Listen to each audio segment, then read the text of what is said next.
Good evening, everyone. I'd like to call the October 16th, 2019 board meeting to order and remind everyone to please use your microphones when speaking and turn them off when finished. Thank you.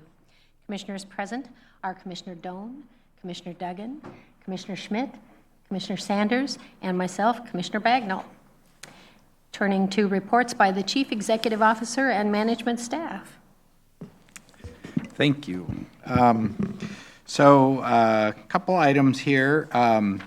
First, on the Portland cryptosporidium results, we had no reported detections of cryptosporidium osis in water samples collected from the Bull Run headworks during the past month. We had some open house events last week. We held 2 publicly advertised open houses for separate projects. One was to let neighbors know about the upcoming Metzger pipeline project. This is to increase fire flow capacity between Taylor's Ferry reservoirs south to 68th and Atlanta, and is known as the Metzger North-South Pipeline Project. It is anticipated to bid later this fall with construction beginning in the spring. The second event was an open house for the neighbors with the Grabhorn Reservoir from its completion. Neighbors were invited on a tour, which we took them on to the ASR facility and the valve house.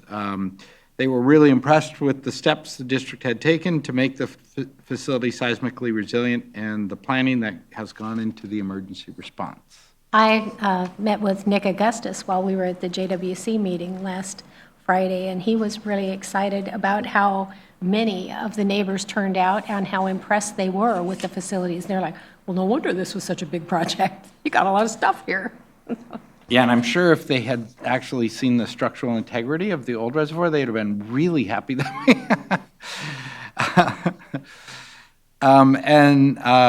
another project that we're working on now is some system optimization. Engineering and operations are working with Murray Smith and Optimatics to utilize some new modeling tools to optimize the way Cooper Mountain is operated and to look at potentially different ways of routing water in that area. We believe this could result in some cost savings and operational savings. And then on the Farmington Road pump station, engineering has begun design activities for the Farmington Road pump station and pre-design activities for the generator center street facility. These projects have direct ties to operating the Willamette water supply system. Another project is the Barnes Road pump station. Pipeline work is beginning on Barnes Road and is part of the Barnes Road pump station. And then I wanted to let you know about my upcoming schedule. So I'm attending my first ever Association of Metropolitan Water Agencies Executive Management Conference. This was one that Mark Knudsen had highly recommended I attend. And that will be in Newport, Rhode Island, October 20th through the 23rd. Paul Matthews will be acting in capacity for myself on October 21st, and then Clark Balfour will serve as the AIC starting Tuesday, October 22nd until I return, hopefully the morning of October 24th. And then this is a new one you don't have, and I apologize we added it last minute, but we received the Savvy Award. So happy to pass that around. And the Tualatin Valley Water District has been honored with the first place Savvy Award from the City County Communications and Marketing Association, otherwise known as 3CMA, for our Game of Seasons Winter Prep Tips. So public service announcement for populations of 151,000 and up. This award will be on display in TVWD's lobby. Thanks again to our staff and TVCTV who made this award possible. There was a fairly casual unveiling ceremony on Facebook, I noticed. I missed it. I'm saying, Mike Etienne and then I'm going to be turning this over to David Kraska for the Safety Minute, and he'll present that and then follow up with the department report this evening. So with that. Thank you, Tom. Good evening, President Bagnall, commissioners. So tonight's brief safety moment is about the Great Shakeout earthquake drills. And so we're going to get ready to shake out. So what does that mean? Well, millions of people worldwide will practice how to drop, cover, and hold on at 10:17 a.m. October 17th, tomorrow. So that's 10:17 on 10:17 during the Great Shakeout earthquake drills. So TVWD will be participating in these drills as part of its ongoing efforts towards emergency preparedness. And both the main district office and the program management office will be participating in this event. So what do we do to drop, cover, and hold on? So first of all is drop. So during an earthquake, we would drop where you are on your hands and knees. This position protects you from being knocked down and allows you to crawl to shelter nearby.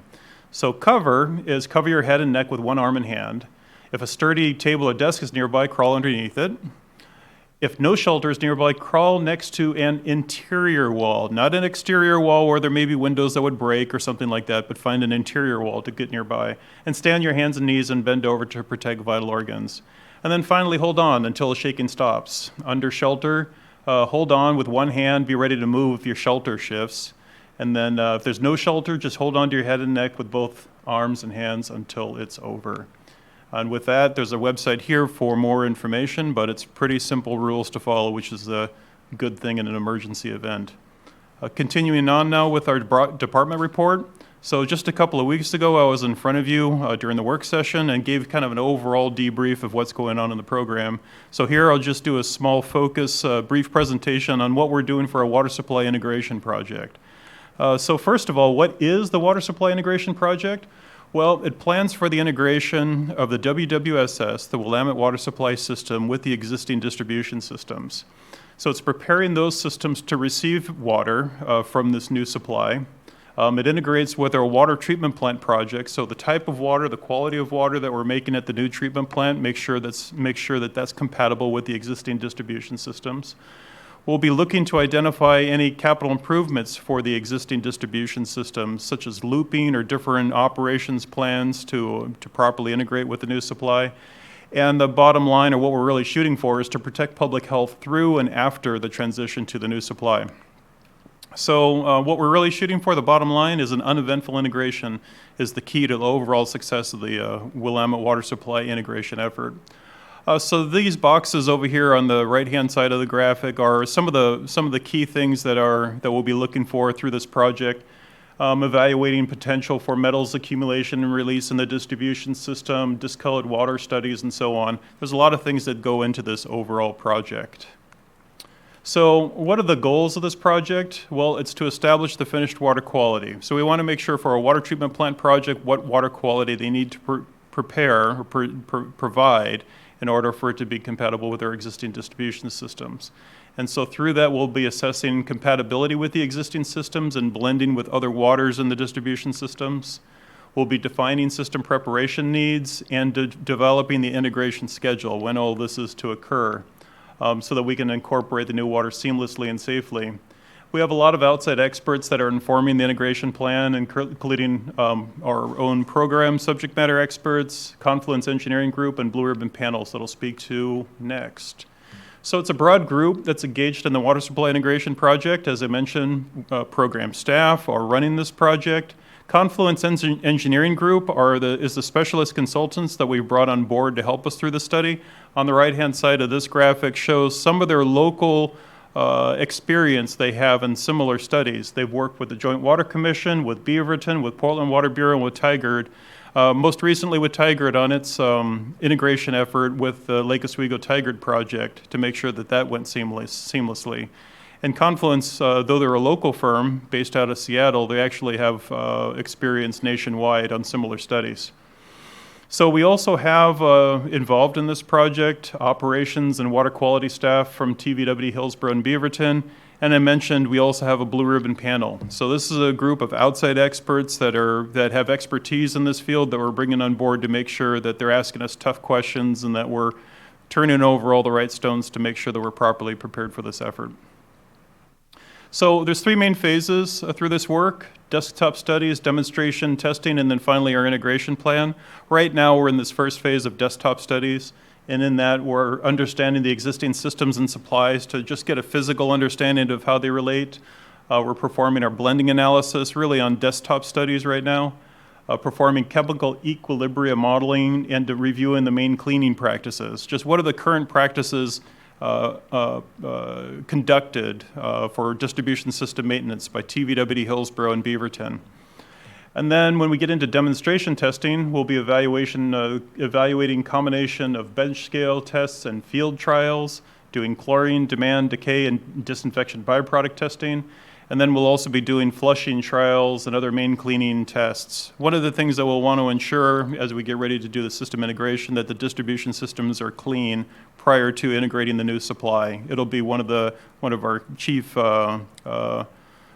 steps that we'll take to ensure a successful conversion.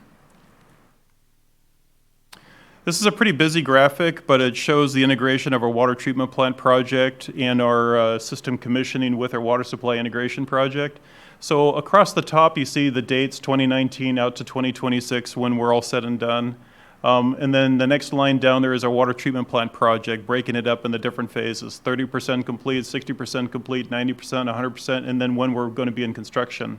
So you can see at 30% and 60% complete of the design of the water treatment plant, that's where we have our water supply integration team evaluate those deliverables, basically making sure that the treatment plant's going to have the right tools and processes in place to make sure the water's compatible with the distribution systems as they're determining as necessary. Then the middle of 2020, we have our testing plan, which is evaluated by our Blue Ribbon panel. So that's where we're getting prepared to do our field testing and evaluating our water quality blending practices. From a field testing perspective, we'll have our Blue Ribbon panel evaluate that. Once we get through our testing plan, our testing, do the results evaluation of that, then we'll get into our integration plan, and that we'll have reviewed by our Blue Ribbon panel as well in 2021. We're aiming to get all this done so far in advance of our actual system commissioning. If system commissioning is in 2025, 2026, that leaves us a good 4 years. That enables us time to implement any capital improvements that we deem are necessary to have a successful transition. And so that's why we're trying to do this, all this work right now. So current activities and next steps. Right now, what we're doing is our distribution system hydraulic modeling to evaluate from a hydraulic standpoint what does integration of the new supply with the existing systems mean. Doing computerized water quality modeling, determining the testing needs, and planning for our Blue Ribbon panels. And then, as I mentioned on the prior graphic, our upcoming milestones, the 2 Blue Ribbon panels, and then having the complete plan done by mid-2021. That was a quick run through the water supply integration project, but I'd be glad to answer any questions. So can you tell us a little bit more about the makeup of the Blue Ribbon panel? And I don't necessarily need names, but I'm curious about, is this national experts? Are these local experts? Who are they? For this particular Blue Ribbon panel, we've reached out mostly to national experts. And so these are people with public health backgrounds, people with water quality expertise, people with other expertise related to water supply integration efforts. For example, the Flint, Michigan episode that happened, I believe it was 2014, 2015. Actually, it happened even a little bit before then. There's people that have learned a lot through that we want to understand what they've learned and make sure that we don't trip over the same sort of challenges that they faced. But these are some of the people that we're using for this Blue Ribbon panel are the same people that we brought on board for the Blue Ribbon panel exercise that we had for our treatment plant project back in 2016. Same sort of public health experts and water quality experts, water treatment experts that provide a lot of value in challenging us to make sure that we're doing the best thing to protect public health. Thanks, that's very helpful. Other questions? Just a comment, earthquake-wise, we're going to go to our deck.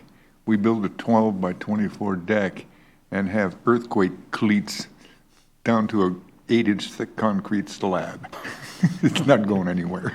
That's the place to hide then. Yep. Nice. Dave, refresh my memory. Who's the consultant on the treatment plant? CDM Smith. Thank you. Welcome. CDM used to be Camp Dresser McKee. They were Camp Dresser and McKee, then they were CDM, now they're CDM Smith, yes. Yeah. Okay. Same company, It's hard to keep up. yeah. If there's nothing else, and thank you. And we will move on to Commissioner Communications, reports of meetings attended. And I will start to my left with Commissioner Doan. What have you been up to? What have I been up to? Well, let's see, there's tonight's regular meeting. Last Friday, there was the Joint Water Commission, Barney Joint Operating Commission meeting. And I guess the highlight of that meeting is we're finally beyond the payments for who's going to pay for what for the treatment plant issues. On the Thursday before that, I went to the Aloha Business Association meeting, where the primary topic was liability issues, and then the October 1st work session. Thank you. Moving to Commissioner Duggan. Thank you. I have 2 months to report because our last regular meeting, I had come down with a nasty cold and didn't want to expose everybody to it. So report for September. On September 5th, I attended the first regular meeting of the Willamette Water Supply System Board, where we took care of some business regarding acquisition of right-of-way and properties, and got things rolling there. On the 11th of September, I went to the Regional Water Providers Consortium Executive Committee, where we talked about program priorities and what staff will be working on this next fiscal year. On the 13th of September, I attended, along with Commissioner Doan, the Osbeal Symposium, which is the State Engineering Licensing Board. They put on a symposium every year where they give technical trainings, and there was a really good program there, a lot of really good information about what is happening around the state with various projects and activities. On the 1st of October, I attended the board workshop that we had, where we talked about project delivery for our overall CIP, for Hillsborough Emergency Interconnect, and the upcoming Willamette Water Supply System meeting. On the 2nd of October, I attended the Regional Water Providers Consortium Board meeting. That's the full board, where we presented to the full board the budget concept discussion that was talked about at the executive committee meeting. And then we also had a presentation about Beaverton's Purple Pipe project. On the 3rd of October, I attended another Willamette Water Supply System Board meeting, where we did consider declarations of need for another set of easement and right-of-way acquisitions. On the 9th, I had the pleasure of attending with President Bagnall the WIFI event, where Senator Merkley and our partners and people from the EPA regional office came down, and we had a kind of beautiful fall morning celebration of the incredible financing opportunity that the WIFIA action presented, the federal financing that allows water infrastructure to be paid for over an extended period of time that really reduces our cost long term as opposed to the standard bond market. And on the 16th, we have today's board meeting. So that's the last 2 months for my report. And moving to Commissioner Schmidt. Okay, I have 4 to report. On the 1st, I also attended the work session. And then on the 9th, I attended the Public Affairs Forum that was dealing with affordable housing, which is a real problem, and the money to really fix it is nowhere in sight. I mean, they have 300 units coming online within a year or year and a half, but that's not even close to what we need as far as affordable housing goes. So anyway, and then I attended the Joint Water Commission meeting and tonight's regular board. Thank you. Commissioner Sanders. Thank you. On the first, I attended the monthly work session, and then I have tonight's board meeting. Short and sweet. Very short. Oh, my turn. On the first, like everyone else, I attended the board work session where we talked about alternative project delivery and the Willamette Water Supply System Commission update. On the 8th, I had a meeting with our CEO to do agenda planning for tonight's meeting. On the 9th, the WIFIA loan closing celebration, which was huge fun, you know, despite being cold. That was a really wonderful event and very, very gratifying. On the 11th, I attended the JWC and Barney Joint Operating Commission meeting where we talked about status updates for a whole lot of things. There was not just the Sladen-Jacobs settlement, there was also a status report on the completion, the impending completion of the plant expansion, and we got updates on the Barney and JWC budgets because they're getting ready to head into audit, and so they've closed the year and finished under budget, so everybody likes to see that. And then, of course, tonight's meeting.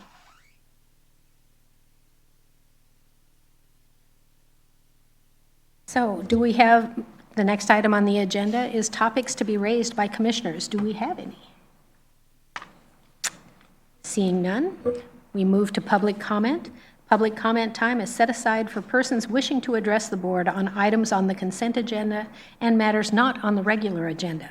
Additional public comment will be invited on agenda items as they are presented. I don't believe I see that we have any people signed up to comment, so we'll move swiftly past that to the consent agenda. Consent agenda items are considered to be routine and may be enacted in one motion without separate discussion. Any board member may request that an item be removed by motion for discussion and separate action. Any items requested to be removed from the consent agenda for separate discussion will be considered immediately after the board has approved those items which do not require discussion.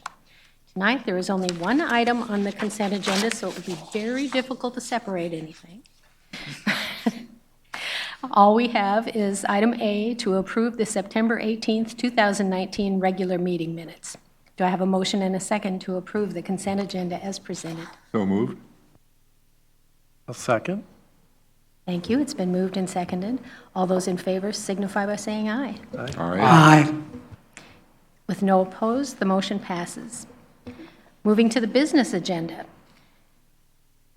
Here again, time will be set aside for public comment for each business agenda item. Each person is limited to 5 minutes unless an extension is granted by the board. If 3 or more people testify on the same topic, each person will be limited to 3 minutes unless otherwise noted.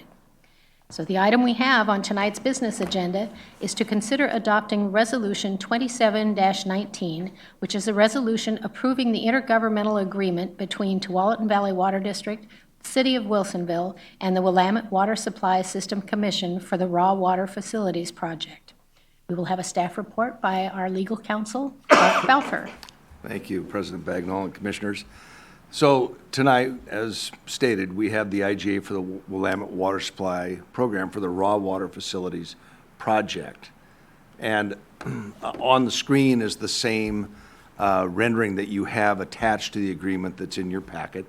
But this specifically lays out exactly what it is we're going to do as part of the Raw Water Facilities Project, which includes upgrades to the intake, and then the raw water pipeline coming through the jointly owned property of the TVWD and Wilsonville own up to what we call the upper side and then out into ultimately public right-of-way.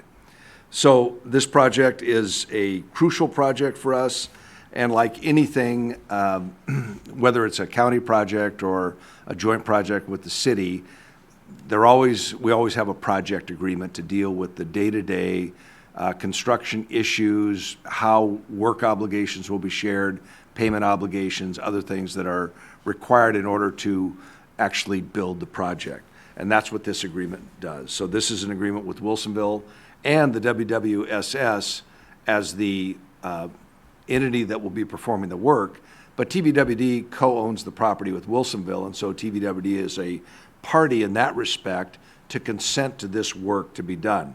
But TVWD's primary focus in this work is going to be as the managing agency of not only the WWSS, who will be doing this work, but also for the WIF Commission as well, because some of these components are WIF components, some of these components are WWSS components. So this agreement is somewhat lengthy, it's somewhat detailed, but it deals with those types of things that are absolutely necessary to put a project in place.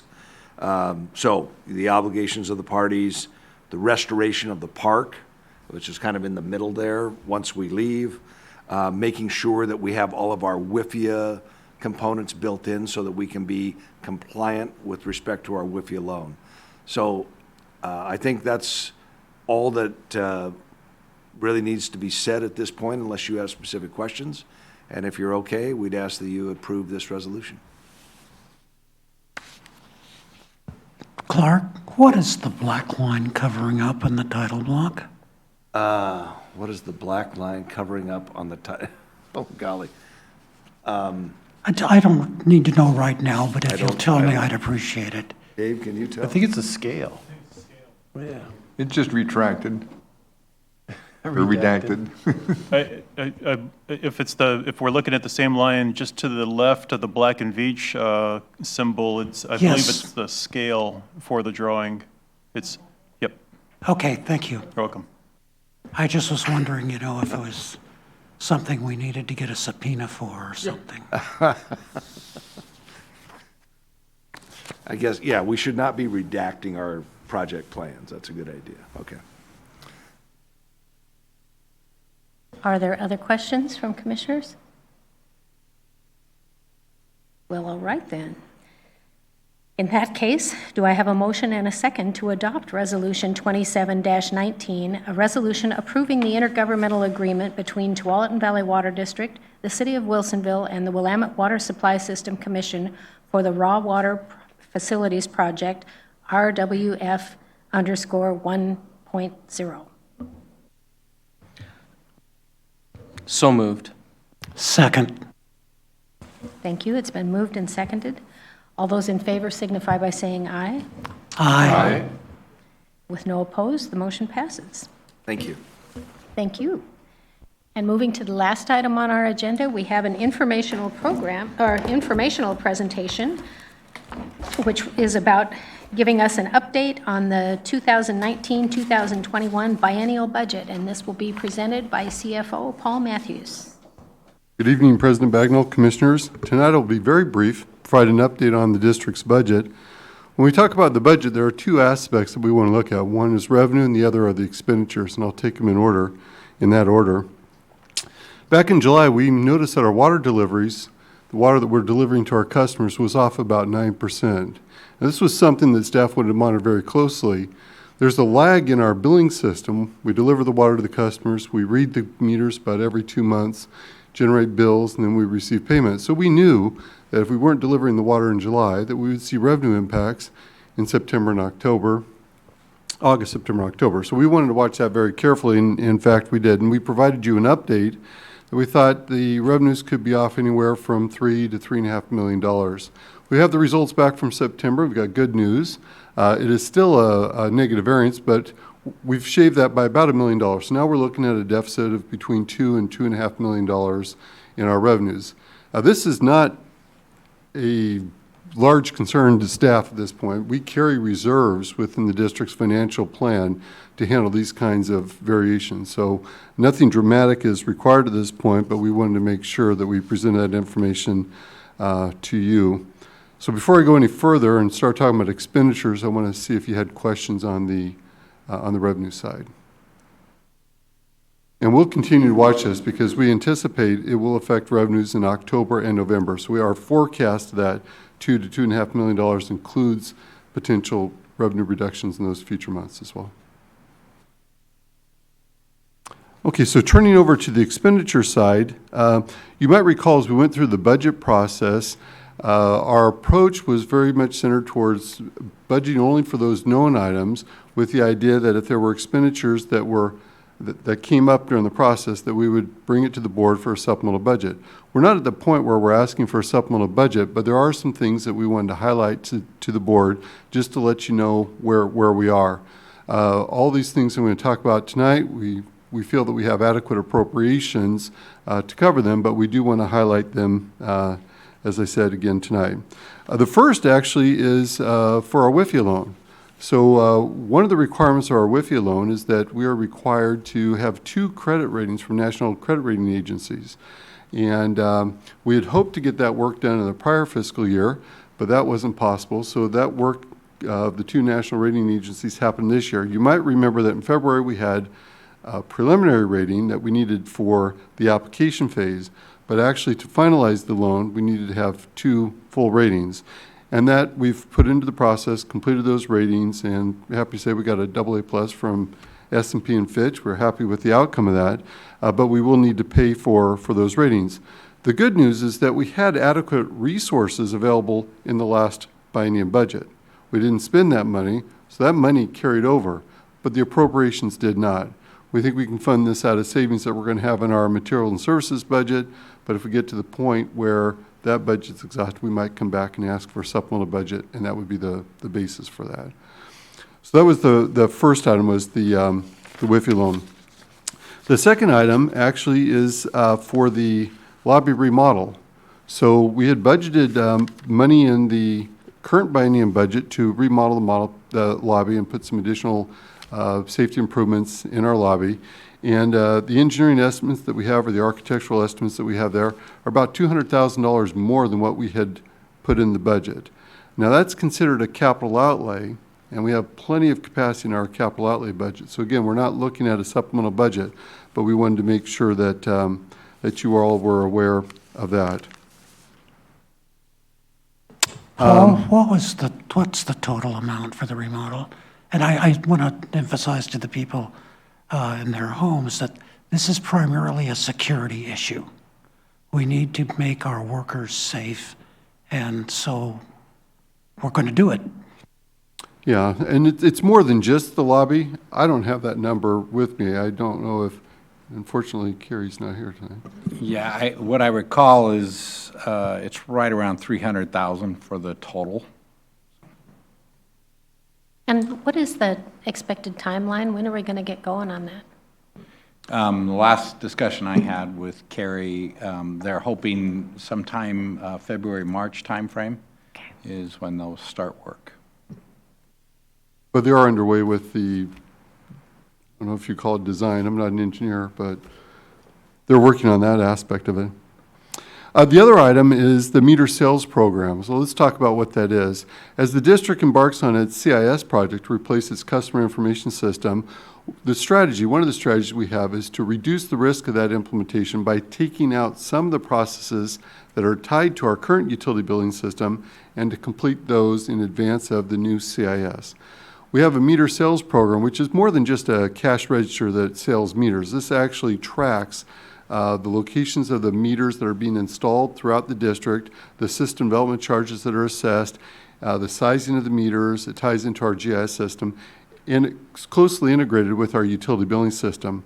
One of the priorities to keep that CIS project on track is to see if we can't get the meter sales program replaced now. The strategy that's been developed is to use our computerized maintenance management system platform, something called CityWorks, as the basis for doing the meter sales program.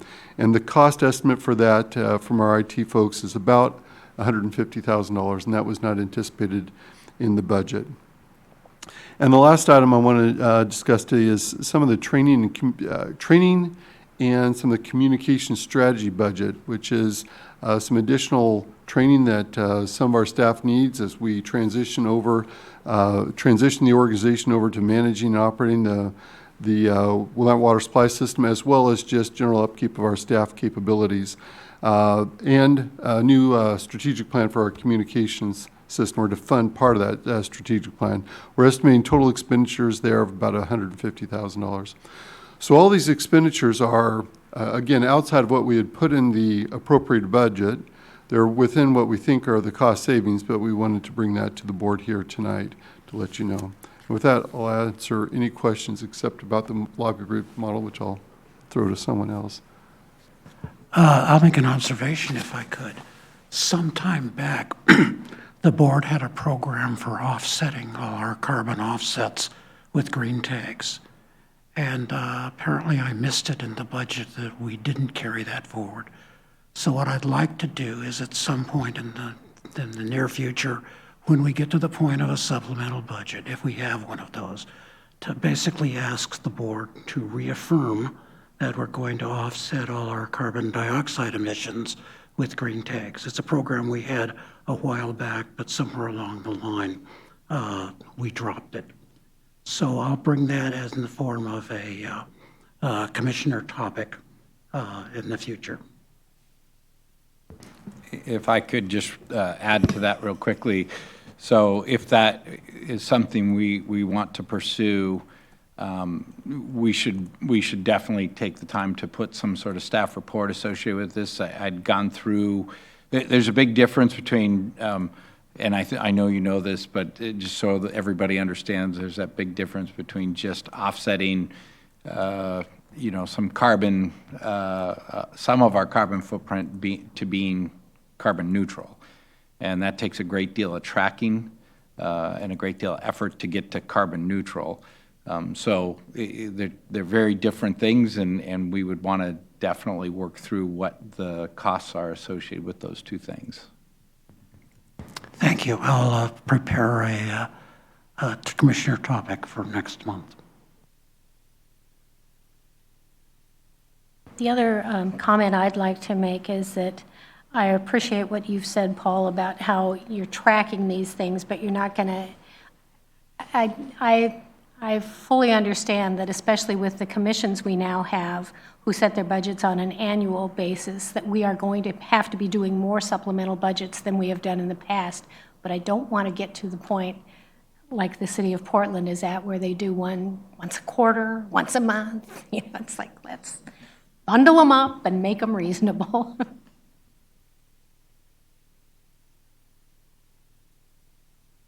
Are there other questions or comments from the board? All right, thank you, Paul.